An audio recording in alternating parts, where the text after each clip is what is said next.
Hi, I'm Ashley and welcome to my channel. Today's video is another reading vlog and it is going to be a what I read in a week reading vlog. So in this vlog you'll get to see what I typically read in a week with a full-time job. And so today is Sunday, June 2nd, and it's the perfect day for me to start this vlog because I do not have work today. And so this video will go from today to Saturday, June 8th. And so I have an idea already of what I want to read this week, and these are all books that I am super excited for.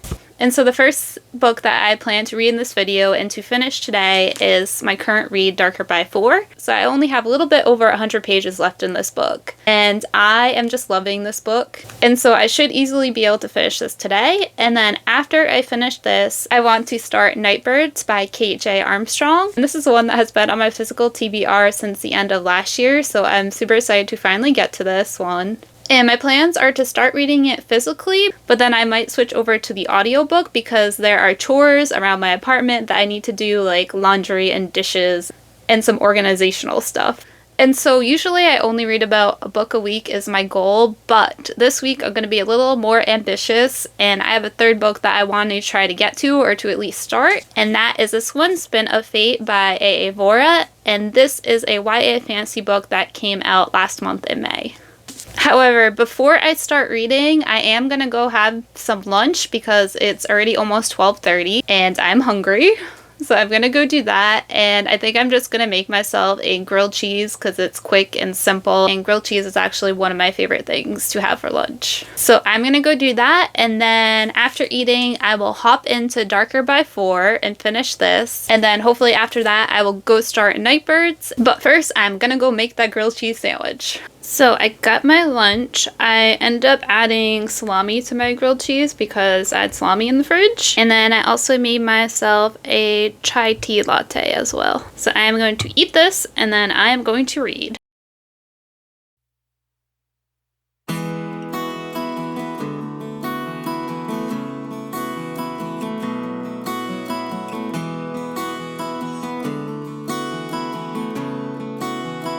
Just finished Darker by 4. It was amazing. I loved it. Totally recommend it if you like YA fantasy or anime. This gave you so many anime vibes. But it's already 4 o'clock.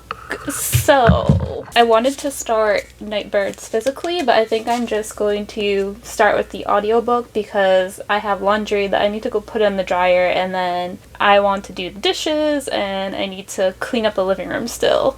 And I also need to start dinner soon. So I am gonna start this on audio while I do all those things.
So it is the next day, so it's now Monday, June 3rd, and I just wanted to give a little update before I go off to work today.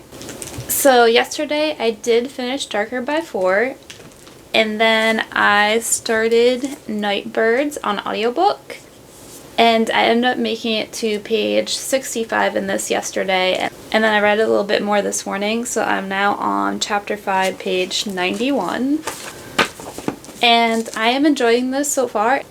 It's definitely a very different vibe from Darker by 4, because this one is more like urban fantasy, and this one definitely feels more like historical fantasy, though it takes place in a made-up city called Simta.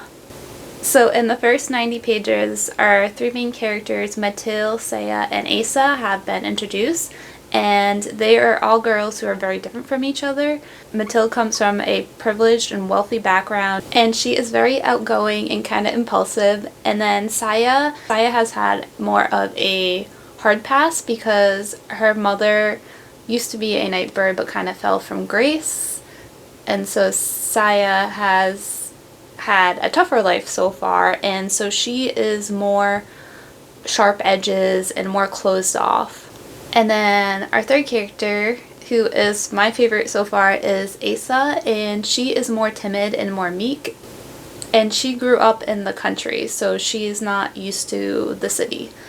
But the one thing these girls all have in common are that they are nightbirds, so all three of them have a certain magical ability. Mathilde's magic allows someone to look like someone else, Saya's magic lets someone blend in with their surroundings, and then Ace's magic gives a person the power to control someone else's mind. So all three of these girls, they have magic, but they can't use their magic themselves, but they can gift it to someone with a kiss. So when they kiss someone, someone is able to use their magic for a short amount of time. But the thing is, their magic is also kind of like a drug, so it's easy for someone to become addicted to their magic, which the book already showed that a little bit with Asa, and how she has this childhood friend that she ended up kissing, and she didn't realize she had magic at the time, and so they kissed more than once, and now he's kind of addicted to the power of her kiss. And so all three of these girls work as nightbirds. And as nightbirds, they get clients who come to them who want their magic for one reason or the other.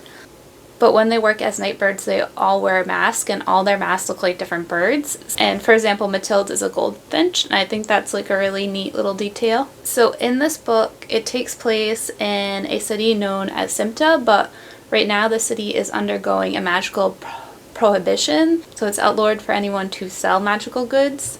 And you already have this conflict of the church wanting to get rid of the nightbirds, and there has already been an assassination attempt on one of them. So far I am finding this very interesting. I will say that I started listening to it on audiobook, and I think I actually prefer physically reading this one because I feel like there's some things in this book that don't work very well in audiobook. For example, at the beginning, in the prologue, there is a picture of the three birds that the girls all wear masks of, and I think that's really cool, but in the audiobook you wouldn't even know that exists. And then at the end of each chapter there are little things that aren't 100% related to that chapter, but they're related to the worlds of the story.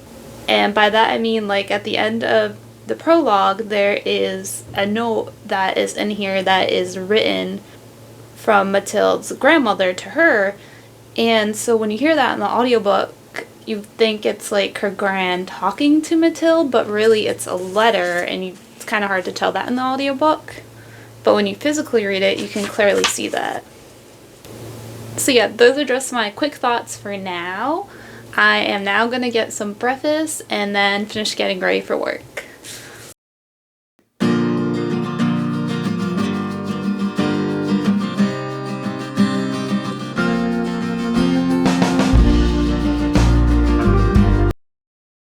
Hi, so I am back with an update on how my reading week is going. So it's now Wednesday, June 5th. So I just want to quickly go over what I've read Monday, Tuesday, and what I've read so far today. So on Monday, I did read to page 165 of Nightbirds. So I read about 100 pages on Monday. And then yesterday, I didn't have work until later on because I closed last night at work, so I got to read a lot in the morning yesterday. And I ended up reading to page 362 yesterday. In total, I read 197 pages of this yesterday, and then this morning I read the last 100 pages I had in this book and finished it. And so I end up really, really enjoying this. I gave it a 4. It wasn't quite a 5-star read for me, but it was definitely a very high 4. This book has everything in it that I want from a fantasy book. It has magic, it has action, it has some romance, and some morally great characters. And I feel like this one, it starts off like steady with you getting to know like the characters and their worlds. But then around page 200, like something crazy happened. And then after that, things just kept happening, and the excitement like never died all the way to the end. The tension level remains high.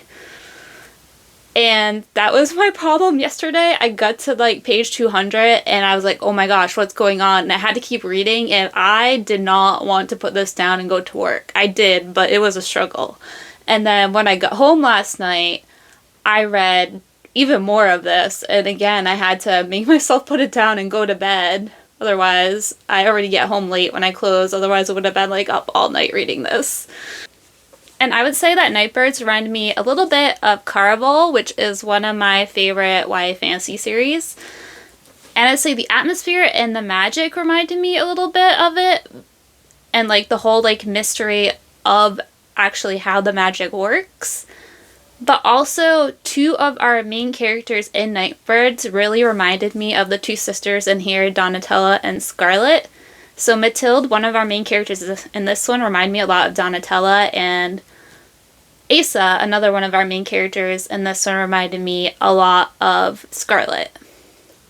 And then the other series that I feel like is kind of similar to this one is the Diviner series by Leva Bray, which it's right here on my shelf.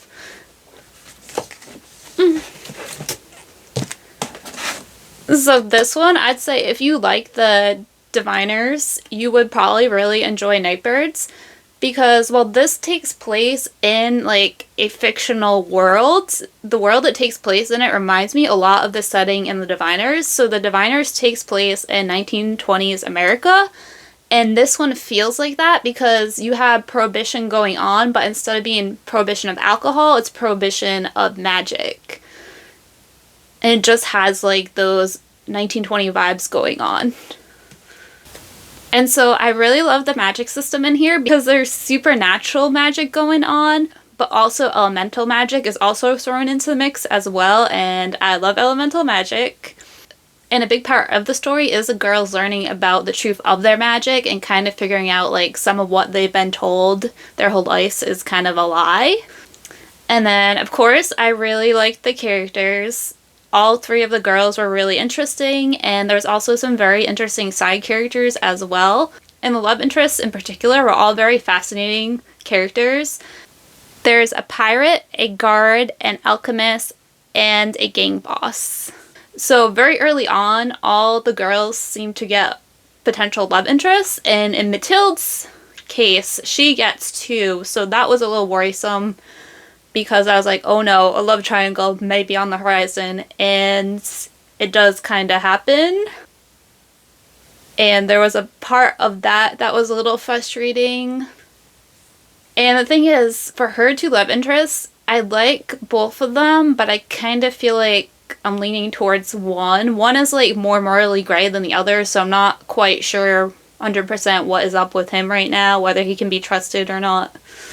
That is still unanswered. But my favorite character, as I mentioned early on, was Asa, and she remained my favorite character. And she struggles a little bit with like accepting her magic because growing up, she was always told by the church that her magic was kind of evil. So she kind of has that she has to grapple with. But then on the other hand, her grandfather always used to tell these stories of these women who had these powers, and they used these powers to protect people. And that's what she wants to do. She wants to protect people. But she has a love interest who's introduced and hinted at really early on. And he was originally her hawk when she was a nightbird, so all the nightbirds have hawks that protect them and are their guards. And so you get introduced to him really early on, and he's just really nice and sweet to her. And he is also of the same nationality as her, so sometimes they'll like speak in their native language, and it's just really cute. So early on in the book, he ends up stepping in and like saving her from a sticky situation, but then he disappears for a while. And then he comes back, and it kind of seems like they might be soulmates, but out of all the love interests, I feel like he's the one we've got shown the least of. So while I think, like, initially the romance seems like it could be really cute, I'm also kind of a little suspicious of him at the moment. But I really, really hope, like, their love story just ends up being cute and he doesn't end up having some ulterior motives or something, because that would just make me sad. But anyways, those are just my quick thoughts on Nightbirds, and I would definitely recommend it. If anything of what I just said sounds interesting, then check it out. And this is the first book in a series, so just be warned of that. If you do read this one now, you will have to wait until August when the next one comes out. I think it's coming out the end of August. And I feel like the ending of this does solve some things, but there are definitely still things that need to be tied up. So next, I am going to start Spin of Fate. But I'm not certain if I'm going to start it today or not, because there are some other things that I want to do today. And it's already after 2 p.m. and my husband will be home from work soon. So I'm not sure if I will end up getting to any of this today. But tomorrow I do have work later in the afternoon again. So if I don't start this today, then I will definitely start it tomorrow morning.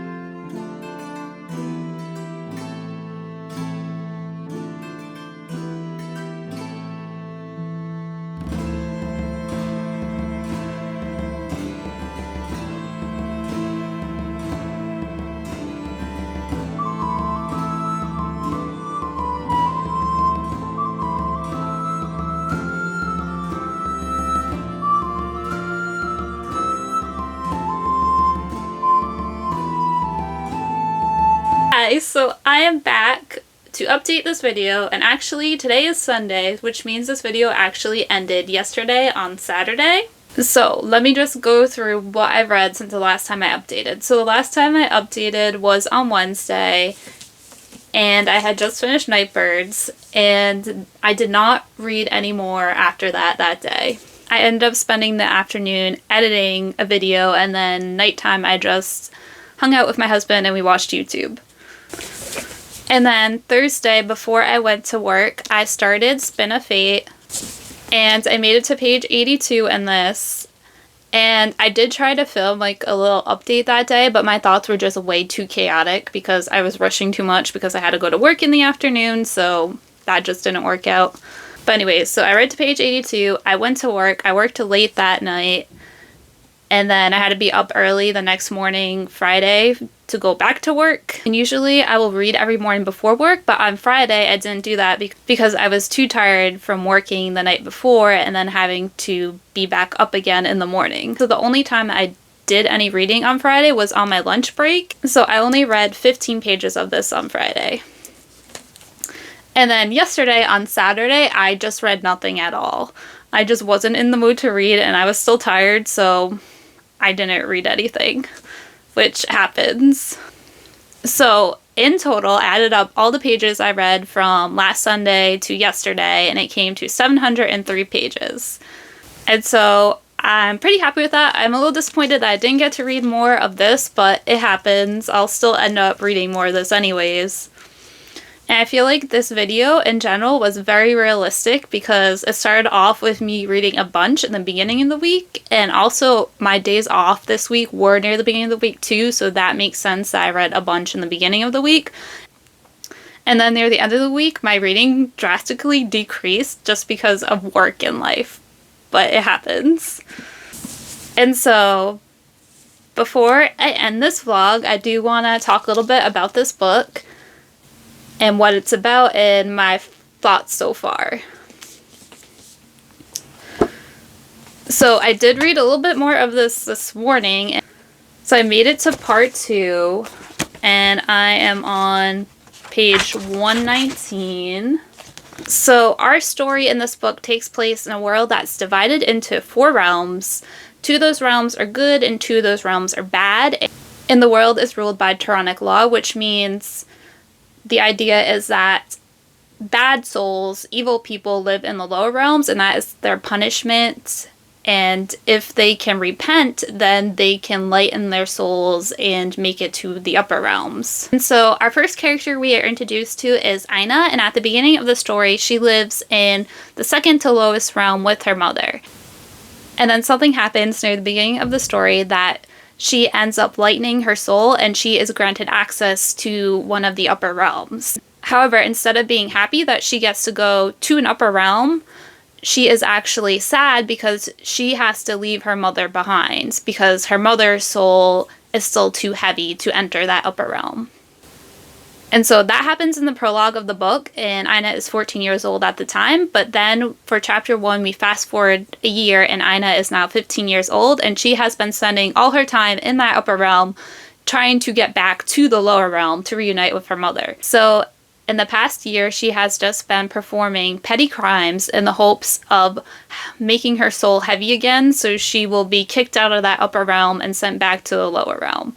However, everything she has tried so far has failed. And in chapter 1, she tries again to burden her soul, but again, it does not work, and instead she just gets in trouble and sent to a temple to repent. However, some other things end up happening, and she ends up meeting the leader of this infamous rebel group. This rebel group is made up of people from the upper realm, and their mission is to actually help the people in the lower realm by providing them with food and medical aid. And for whatever reason, the upper realm people don't like this, and because they think that the lower realm people should be helping themselves. But this rebel leader recruits Ina and tells her that if she will help them, then she will help Ina find her mother again. And so our story goes from there, with Ina going back to the lower realm and joining the rebel group. And so I'm enjoying this book so far. I'm finding all the characters very fascinating. So in addition to Ina, we are also introduced to 2 other main characters. So the 3 of them together form a trio, and their trio is definitely giving me Naruto vibes, and they remind me a lot of the Naruto Sasuke Sakura trio. And so one of those characters is from the upper realm. He was born and bred in the upper realm, and he is very book smart and very theory savvy. And then the 3rd character we are introduced to was born and raised in the lower realm, and he is very skilled in combat and at using the magic of their world. And speaking of the magic of the world, that has also been a very fascinating part of the book so far.